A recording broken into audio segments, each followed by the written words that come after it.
choices available at On Top of the World. From time to time, Robert will have guests, and we're sure you will enjoy our little chat. You deserve the world, and we bring it to you. So be sure to tune in on the first and third Wednesdays of each month right here on The Source, WOCA. All right, 5 minutes after 8 o'clock. Thank you for tuning in. Nice looking Tuesday. There is no mention of rain in the forecast. That's unusual lately.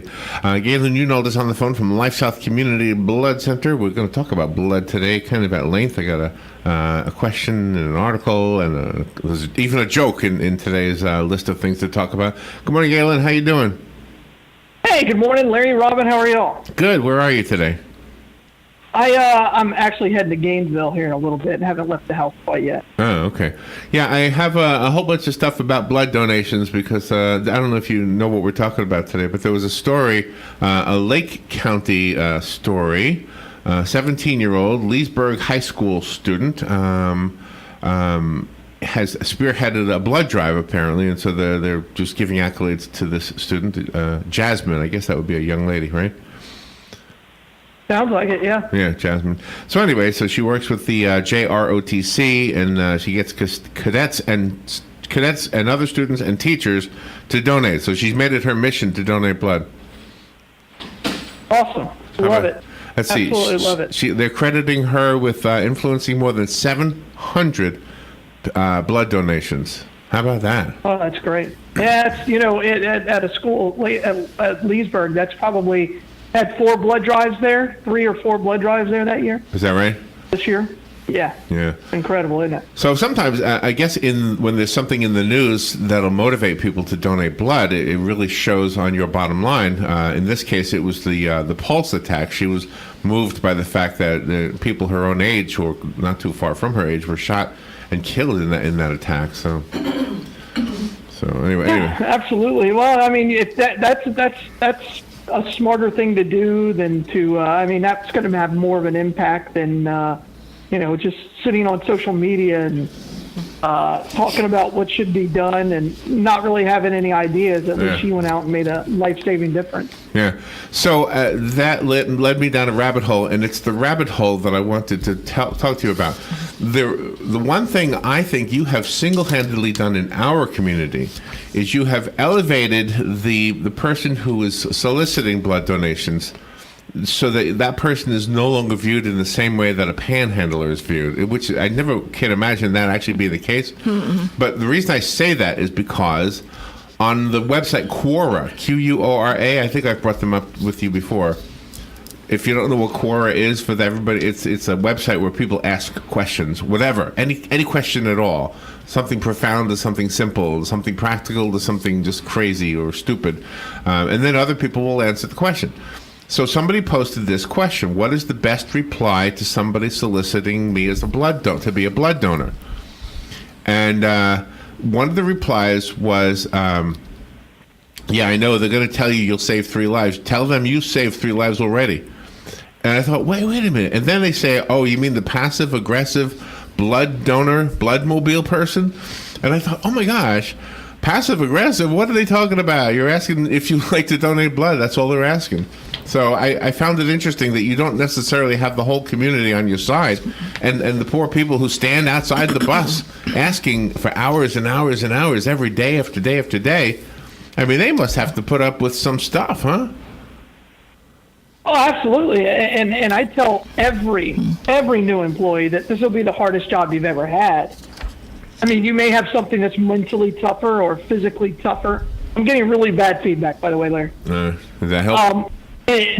Yes, thank you. And you know, there may be you may have even having a more challenging job, but you will not get an emotionally tougher job than working for LifeSouth and asking people to give blood, because it's something that you become passionate about. It's something that you'll really care deeply, because you'll meet patients, you'll meet moms of children and dads of little girls and little boys, and all these family members who are coming to you as if you're their only way that they're going to survive this. And then the next day you're standing out in front of the bloodmobile and somebody's ridiculing you for asking them to give the gift of life and donate blood. And that's the reality of the job. It's you go to a lot of places that you've never been before, and you You get, you know, for the most part, we're warmly embraced. But, you know, again, we have to ask 100 people to get, you know, 10 of them to say yes. That's a fact. And sometimes people are focused on, you know, their mission in life. Like when they come to the mall, they know they got to get in the mall and do something, buy something, and go back out because they're meeting family. And if they have this thing in the back of their head that, you know, there are blood donation opportunities out there they could possibly be asked, I think they would be more receptive to saying yes than just to all of a sudden, you know, be hit blindsided by it. And that's what you do every day. I think you set up the playing field, so to speak. I think you help us out with that. So anyway, one of the people who answered the question was a guy named Steve Kateris. And he identifies himself as a regular blood donor since 1999. And so he's kind of upset with the way people are answering. Oh. And he says, well, what do you mean? Why don't you give blood? He said, I'm a blood donor. You could always reply that if you didn't need a blood transfusion, why would you bank your own blood? But the fact is there are other people out there who need blood right away, today. Mm-hmm. If you want to thank a blood donor, buy them a drink. Or a cake. Anyway, so this guy goes on and on and on. And then other blood donors or people in your profession, Galen, started telling the top 10 excuses for not donating blood. And I thought that would be the topic today. Nice. Okay? Nice. So the top 10 excuses for not donating. Okay, what's the date on this? Because that's important. Because the rules will change all the time. Oh, really? Okay. Well, I didn't. Yeah. I don't know. I didn't. It's all right. It's all right. No big deal. We'll move on. I didn't print that up, but I found it on Quora. If you want to look it up, Quora. Okay. It might be current because I saw the first question this morning, and I think those things come in my inbox like when they're printed. Yeah. Because I have an alert like I do for Google. So if anything about Ocala or blood, I get a thing. So. Yeah, so it's got to be current. Right. So before we tell you the top 10 excuses that blood donor people like yourself hear, and I'm sure you've heard more than these 10, how is the blood supply right now? Again, we're right at a 3-day blood supply. We just need people to get out there, give the gift of life, and donate blood. And that 3 days means that if for whatever reason we couldn't receive any more donations over the next 3 days, we would be out. That also means that if there's a traumatic incident, a car crash or a tornado, heck, I don't know, a volcano could blow up. Right. If any of those things happen, then we will not be able to respond properly. And considering it's only June 1, our blood supply is going to continue to go down unless people just like you get out there, give the gift of life, and donate blood. It's a simple process. Takes less than 30 minutes, about 30 minutes. We have some very private questions, but we keep those to ourselves, and you'll get a mini physical. But more importantly, you'll leave that blood mobile or our donor center feeling really good that you know that you saved 3 lives. And there's not a whole lot of things that you can do in this world where you can save 3 lives in just 30 minutes. But donating blood is the one. Yeah, absolutely. We want to thank Penn Flooring and Palm Garden of Ocala. Those are the 2 sponsors that make Galen's daily reminder possible. Go to Penn Flooring and see how they can make your home or office more beautiful from the floor up. They're at 1201 Southwest 17th Street. Check out the carpeting. Imagine what it would look like in your home and work with them. They'll set it up. They'll install it, and then all you have to do is vacuum the thing every once in a while or clean it. That's right. And it'll stay looking as good as new. Palm Garden of Ocala, they have a skilled nursing facility for those who need health care or rehabilitative care. They're at 2700 Southwest 34th Street. Everything medical that you need to know about Palm Garden can be answered if you go there and take a tour. Everything non-medical, like food and social activities and the garden itself outside that you can walk around it, I can tell you about that. The food is delicious. The people are amazing. The activities are fun. Yes. And plentiful. And the garden is beautiful, and they've got ducks. So. Yes, they do. Feed the ducks. Just don't Very step on fun. it. Just don't step on a duck. There you go. All right, so don't step on what the ducks leave behind. Be very clear about that. Yeah. So did you? By the way, just one thing aside, did you hear the story about the doctors who are saying sex bots should not be used as companions for old people? Showed up on my Twitter yesterday. Yeah. I'm glad. Seriously, did it really? That's funny. Gosh. Or no, Drudge. I think I read it on Drudge. Oh, yeah, my God. yeah, because of the diseases, and I guess they're worried about people doing some really weird stuff, and it somehow normalizing the behavior. Oh my gosh, Grandpa, I got a friend for you. All right. Yeah, go see your relatives. They're making these dolls like the size and the attributes of children, which I find really disturbing. Oh, I didn't know that. Yeah. Oh, wow. That was in the article I read on Drudge, and I was like, oh my gosh, because I'm like the same thing. I'm like, well, it's you and a piece of plastic. What's the downside, right? And it turns out that it's really weird. Well, that is just That's wrong. sick. All right. Well, here are the top 10 reasons people don't donate blood, or tell the recruiter person. Okay. I'm too busy. Number 10. I'm too busy. Ooh, okay. All right. There you go. That's current. Up there. I would think it would be a little higher. Oh, really? I'm too busy. Number 9. They'll take too much blood, and I feel weak. I will feel weak. What? Yeah. Say that again? Yeah, that's a crazy one, but yeah, we get that a lot. They'll take too much blood, and I'll feel weak. Mm-hmm. When Joe... by the way, the people who tell you that are usually like, 200 pounds. Oh, my. 6 foot and a big old dude, and I'm like, really? and sometimes you'll guilt them. I'm like, oh, yeah, we have a young lady in there who's 18, and she weighs about 110 pounds or 120 pounds, and she's doing just fine. Yeah. And we take the same amount. Well, I don't have time. Well, I can laugh at that, and I didn't have that exact excuse, but I was in that category. I was watching. Sure. I was watching these little women going out, coming back in with their donation bandage, whatever you call it, and just feeling like a real coward, just thinking, oh my gosh. Good. Yeah, I know. Guilt is a powerful force. Yeah. Guilt is a very, very powerful force. Yeah. Number 8, I'm afraid I'll be turned down. That's a good one. Yeah, people hate rejection, and so I don't know, maybe 10 years ago now, there was a study done on the what we call the retention rate. In other words, if you come back or not. People who were turned down or deferred the first time they gave blood or attempted to give blood, and the chances of them coming back. And this was deferrals for simple things of the day, like low iron, blood pressure, pulse, that kind of thing. These weren't permanent deferrals or anything like that. And so the return rate for these people was something like less than 10%. I think it was like 9 point something. So if people are turned down the first time they donate, they think they can't donate for the rest of their lives. Oh, wow. So that's something we spend a lot of time on with first-time donors, letting them know why they couldn't donate and why they need to continue to come back and try again. Well, yeah. That's a really important thing. And I know it's not something people think about, but if you do know someone who's been denied, encourage them to try it again.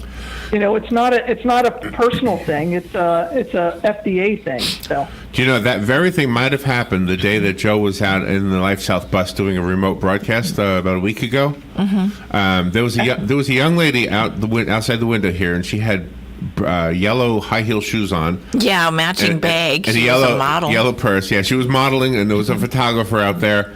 And I said to the lady with the pretty yellow shoes, they want you in the LifeSouth Bloodmobile. Mm-hmm. And she went in there, Galen. And really? Good for you. Yeah, and she went to donate blood, but she was turned down, Joe told me, because of her iron level. Yeah, her iron level was too low. So I don't know if she was a first-timer or not, but I thought to myself, after you just said that, I hope she does go back. Because Robin's been turned down for the iron. For the iron, yeah. And now I make sure to stuff my face before I go and after I go. So. What was your secret, Galen? Raisins? Raisins are great. Don't drink tea with your food is the number one. Mm-hmm. Don't drink coffee or tea with your food. It's a beta blocker. Yeah, all water. That's what you told me. So that's what I did, and now I'm happy. Yeah. That a girl. And I do the water thing too before I donate blood, but I don't do the raisin thing. I'm fine. My iron is fine. In fact, my iron was too high, they said last time. Yeah. Good morning. You're on the air with Galen. Got a comment. This is Kathy. Hey, Hi, Kathy. everybody. Hey. When I was a child, like around 10 or 11, I had jaundice, a little bit of form of hepatitis. I guess it was hepatitis A. Anyway, when I was in my 20s, I was turned down for giving blood. And I didn't try again, actually, till I was 70, and I was accepted then. And I was thrilled about it. I've been giving ever since. Oh, wow. Nice. Yeah. So I just felt like, I felt really bad that I couldn't give. And then they said I could. So I guess what I'm going to ask is what made the difference? Galen, do you know? With jaundice, it could be a bunch of different things. But if you're a child and you had jaundice, it's not that bad. That's something that's changed over the last 10 years. So that's fine. Okay, that answers that. Thank you. All right, thank you. Okay, well, I was really happy to be able to give. Yeah, I know. It is a good feeling once you give. Yeah, thank you, Kathy. And now my husband and I have what we call a blood date, and we go ahead and give together. Oh, how nice. There you go. That's Now, beautiful. we're eligible May 5th, so we got to get get with the program here. Okay. Thank you, Kathy. Thank you. Well, that was interesting. That's wonderful. Yeah, and in her case, she waited years before she finally decided to try it again, right? Yeah, it sounds like it. Do you know what I like? And that's what happens all the time. Again, she was told no, and then it took X amount of years for her to come back, and that's it's just devastating for us. And not to harp on your influence on this community, but I would wonder how many people fit into that category that actually said, you know what, let me try it again, only because they've heard this daily chat with you. Mm-hmm. Oh, I know it has an impact. I mean, they come on the Bloodmobile every day and say, hey, is Galen here? And they're like, sometimes if they're new, they're like, who? Yeah, they're not familiar with you. I mean, yeah, and that's fine. But I get an email, every week or so saying, oh, so and so came on the Bloodmobile looking for him. I'm like, oh, okay. So yeah, I mean, I love it. I tell people this is a one-off, and I wish this was done in every community that exists, where you can have somebody come in and talk about for this length of time about the need for blood in your community. I think we wouldn't have a blood shortage. Well, in order for it to work, though, you have to have other topics. You have to have the blood, and then talk about lesbians and sex robots and things like that. Exactly. Sure. Can't be stagnant. And just think, we started off doing trivia. People ask me I had somebody ask, hey, how come you guys don't do trivia anymore? I'm like, I have no idea. I don't have anything to do with the show. Oh, I can tell you. Except for, that's all Larry. Oh, I can tell you exactly why. Because we started doing Fun with Joe, and I didn't want to have 2 trivia segments a day, so that's why we there you go. That's why we changed yours, and now we've changed that too. Now it's called Midday with Joe, and it's a topical segment instead of a trivia segment. So there you go. Yours is topical, just like Neosporin is topical. All right.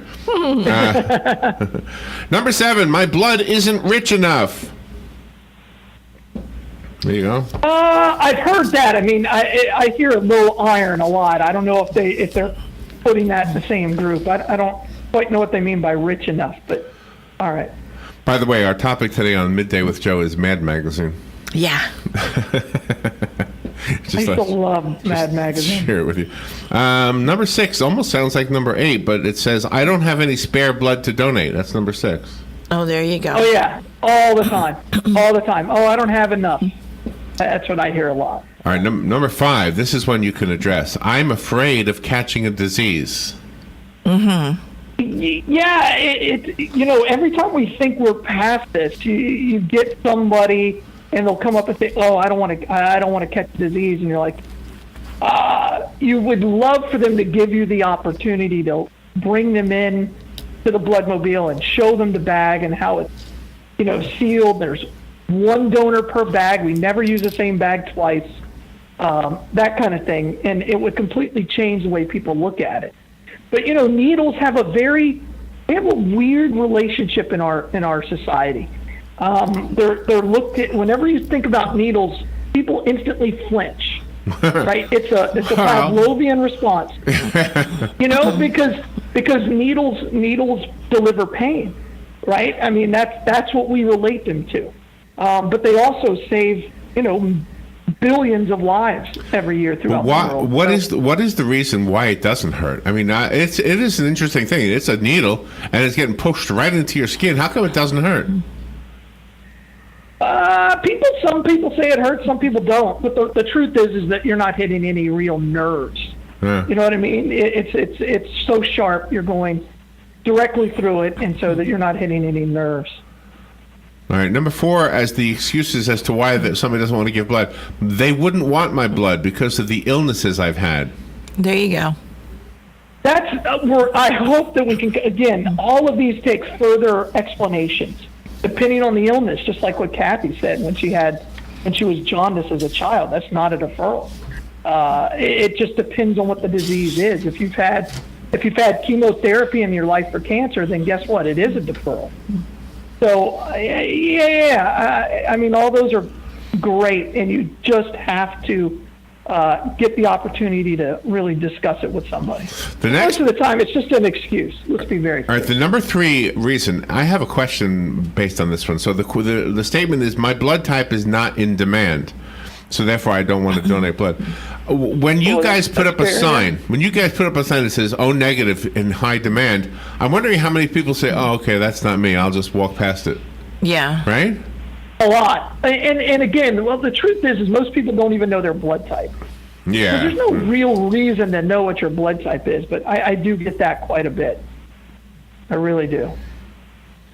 Yeah, I think more people now know their blood type than they did years ago. The number 2. I don't think so, because if you think about it, in World War II, everybody knew their blood type because it was on their dog tag. Oh, I see. Very few people know their blood type. It's not a thing that you used to know. And you'd also have to get blood type before you got married. Exactly. And now that's not even a thing. So, yeah. All right, the number 2 excuse for not donating blood, others are donating enough. Yes, that is one that really, really frustrates me. It's one of these things where, I don't have to because everybody else is, and I know you guys just throw it away anyway, and I'm like, oh my gosh, really? That's untrue. Oh wow. Oh yeah, I hear that. I just want to grab the person and say, please, give me 5 minutes and let me show you where this goes. And most people just say it. They're flippant. They don't really care. It's tough. Those are the ones that they really hit you below the belt. And the number 1 reason why people don't donate blood, according to this article, I'm afraid of needles. Yeah, and they have tattoos. And that's almost impossible to overcome. If you have that fear of needles, we encourage people to bring a friend the first time. Everybody hates the unknown, right? We're scared to death of the unknown. Oh, I'll be honest with everybody. As far as my first, not just the first time, but the first several times, I was a little bit nervous, a lot nervous. I the first still time. am. Yeah. Make sure they hit it right. Yeah, it's okay. It's okay to be nervous. You just have to control that. And guess what? The person who's receiving the unit of blood is a lot more nervous and a lot more concerned than you will ever be. That's right. And that's what I tell people. I'm like, you're giving. You're not giving because it's something you think is fun or we wouldn't want you to donate, right? We're doing this because you care enough about this community and the person lying in that hospital that you're willing to make that sacrifice for someone. And that's what it is. It's a sacrifice. Absolute sacrifice. So the last thing, somebody posted a joke and says, whatever you do in life, always give 100%, unless you're donating blood. Right, that's a good one. I like that one. I'm sure you've heard all of them. All right, where's the Bloodmobile today? Hey, the Bloodmobile today, we're actually at the tax collector's office down in Summerfield, and we're also at Planet Fitness right there on Mary Camp Road. Nice. Donate blood, save some lives, and you will have a mini physical, and then you have a good excuse to go out and have a big old hamburger. Exactly. Chow down. There you go. Yeah. Today's National Veggie Burger Day today, by the way, if you want a veggie burger. No, why bother? Why bother? Just have a salad. All right. It doesn't make sense. If you want vegetables, eat a salad. All right, Gail, enjoy your day. Thank you for what you do. All right, bye, y'all. Hey, we'll be right back.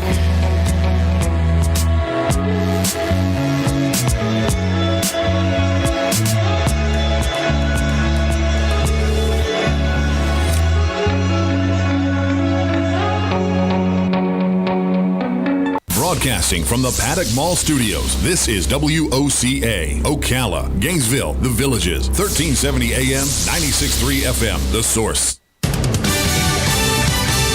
Fox News Radio. I'm Lillian Wu. Prosecutors want a one-time Trump campaign